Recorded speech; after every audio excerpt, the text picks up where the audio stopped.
वो अपनी tie tie को मना लेती है। टाई उसे गले लगाकर खड़ा हो जाता है। हम सबको अपने रिलेशन के बारे में बता क्यों नहीं देते? मैं सबको बताना चाहता हूँ कि तुम सिर्फ मेरी हो। इतनी अहम बात मुझे अपने जिगरी दोस्त से भी छुपानी पड़ रही है। नहीं टाई टाई, मैंने बोला था ना सब्र रखो। अभी पहले हमें अपनी पढ़ाई पर ध्यान देना चाहिए। जब हम अपना ग्रेजुएशन कंप्लीट कर लेंगे तब सबको बता देंगे, लेकिन अभी सिर्फ पढ़ाई पर ध्यान दो।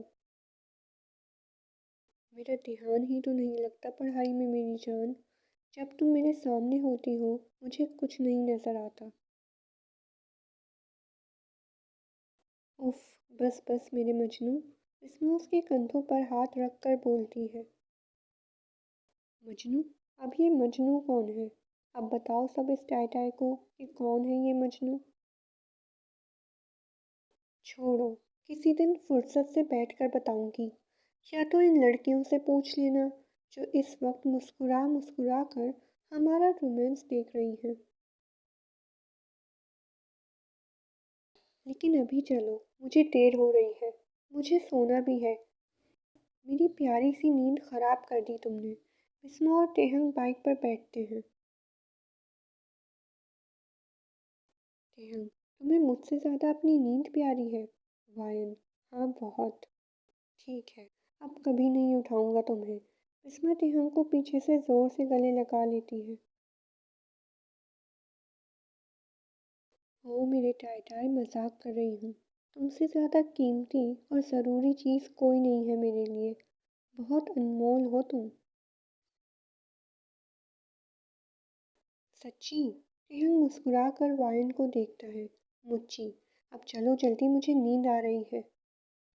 रेहान फिर गुस्से से देखता है। वायन उसकी गर्दन आगे की तरफ घुमाती है और तेहंग बाइक चलाता है। दोनों वहां से निकल जाते हैं। Next day. वाइन यूनिवर्सिटी की लाइब्रेरी में होती है। वो किताब ढूंढ रही होती है कि कोई उसका हाथ पकड़ कर उसे घुमाता है और एक शेल्फ से लगा देता है। वो चीखने लगती है कि कोई उसके मुंह पर हाथ रख देता है। वो वाइन को मुस्कुरा कर देखता है। वाइन उसका हाथ अपने चेहरे से हटाती है। उफ टाई, तुमने तो मुझे डरा ही दिया था। पागल, हटो, कोई देख लेगा हमें।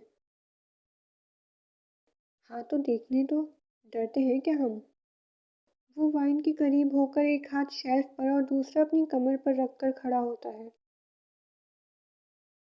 हटो यार, मुझे पढ़ाई करनी है। वाइन उसे हल्का सा धक्का देती है और जाकर कुर्सी पर बैठ जाती है। कोई इज्जत ही नहीं है। इतना प्यार दिखाता हूँ, पागल करने नहीं देती। हद है। वो बिस्मा के पीछे जाता है और कुर्सी पर बैठ जाता है। रेहान सामने वाली कुर्सी पर बैठकर बिस्मा को देखकर मुस्कुराए जा रहा था। रेहान तुम यहाँ से चले जाओ, या तो तुम मुझे पढ़ने दो और खुद भी पढ़ लो। मैं तो कुछ बोल ही नहीं रहा, चुपचाप बैठा हुआ हूँ। ये जो तुम मुस्कुरा मुस्कुरा कर मुझे देख रहे हो ना, इससे मैं डिस्टर्ब हो रही हूँ।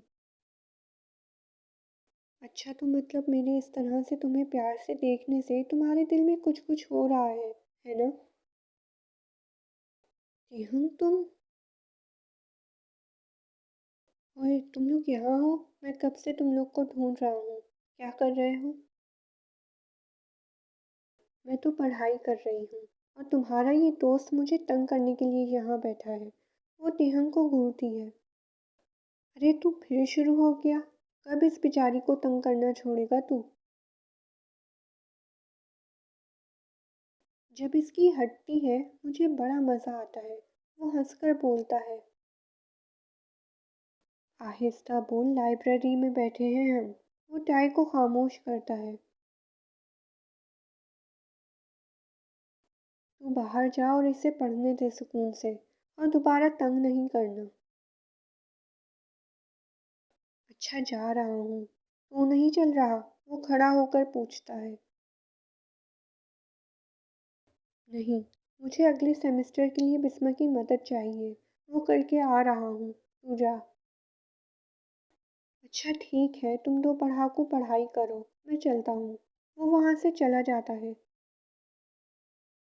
शुक्र है तुम आ गए, वरना ये बंदर तो मुझे पढ़ने ही नहीं देता। बिस्मा अपना काम करते करते बोलती है। तुम फिक्र मत करो, जब जब तुम्हें मेरी ज़रूरत होगी मैं तब तब हाजिर हो जाऊँगा।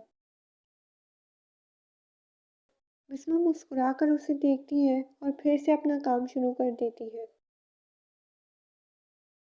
लेकिन जंगकुक की नज़र बिस्मा के चेहरे पर ही थी और वो उसे देखता रहता है।